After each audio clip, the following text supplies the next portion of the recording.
ফলাফল ঘোষণা করতেছে, লিখতেছে, তার কাছ থেকে টোকেন সংগ্রহ করবো। মঞ্চের এখানে টোকেন নাই কোনো। দেখা যাচ্ছে বস্তা দৌড়, দেখা যাচ্ছে বস্তা দৌড়, বস্তা দৌড়, বস্তা দৌড়। প্রথম দ্বিতীয় তৃতীয় সুন্দরভাবে ধরবেন।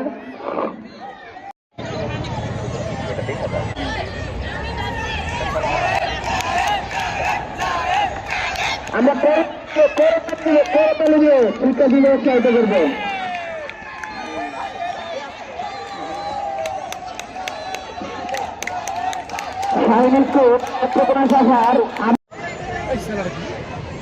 দেখা যাচ্ছে বস্তাদের যাচ্ছে, কোন বস্তাটা আগে যায়, কোন বস্তাটা ভালো। দেখা যাক, দেখা যাক, দেখা যাক।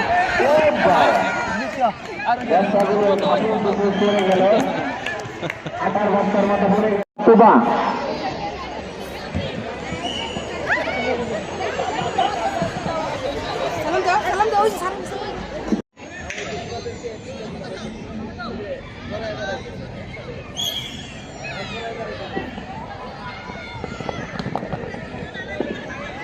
দেখা যাক বিচারক মন্ডলী সুন্দরভাবে প্রথম দ্বিতীয় তৃতীয় নির্ধারণ করছে।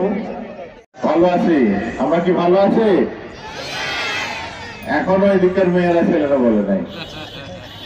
হ্যাঁ, আমরা মনে হয় একটু বড় হয়ে গেলে মনে করি যে আমাদের ভালো আমরা নিজেরা থাকি, তাই না?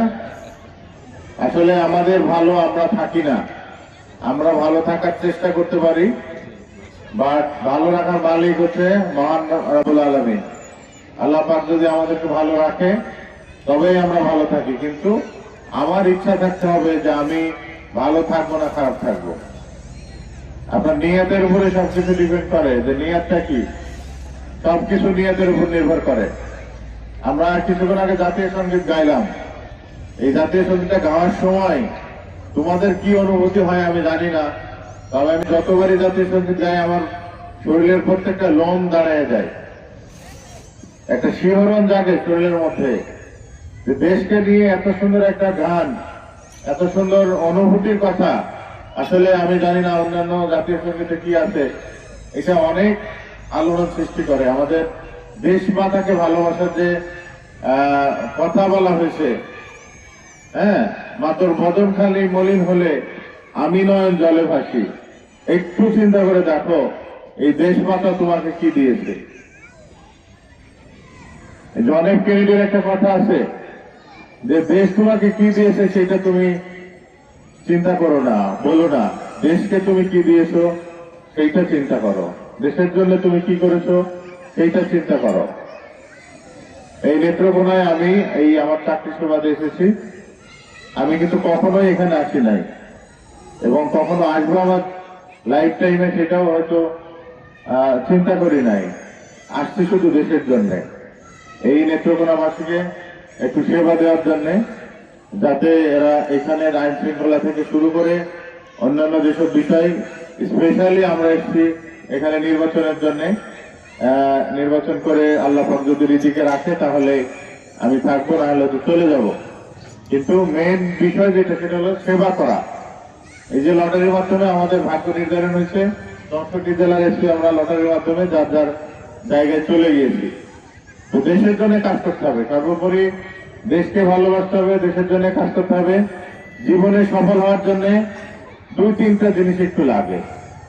প্রথম কথা হলো মহান সৃষ্টিকর্তার প্রতি বিশ্বাস, ঈমান থাকতে হবে যে আমার সৃষ্টিকর্তা একজন। দ্বিতীয়ত, তুমি যেখানে পড়ালেখা করো তোমার প্রথম শিক্ষা ঘর হচ্ছে তোমার পরিবার, তোমার বাড়ি, তোমার বাবা মা তোমার প্রথম শিক্ষক। তুমি তোমার বাবা মার প্রতি আনুগত্য থাকবা। দ্বিতীয়ত, যখন স্কুলে আসো স্কুলের শিক্ষকদের প্রতি তোমার আনুগত্য থাকতে হবে। এই 3টা জিনিস যদি শুধু মেনে চলো, আল্লাহর প্রতি আস্থা এবং বিশ্বাস এবং বাবা মা এবং শিক্ষকদের প্রতি তোমার ভালোবাসা আনুগত্য যদি থাকে, আমি মনে করি লাইফে, মানুষের লাইফে আর কিছু লাগে না। তোমার যে সমস্যাই হোক, এই বাবা মার দোয়া যদি তোমার সাথে থাকে, শিক্ষকদের দোয়া যদি তোমার সাথে থাকে, তাহলে তুমি উতরাই যাবা। আদারওয়াইজ তুমি ভালো।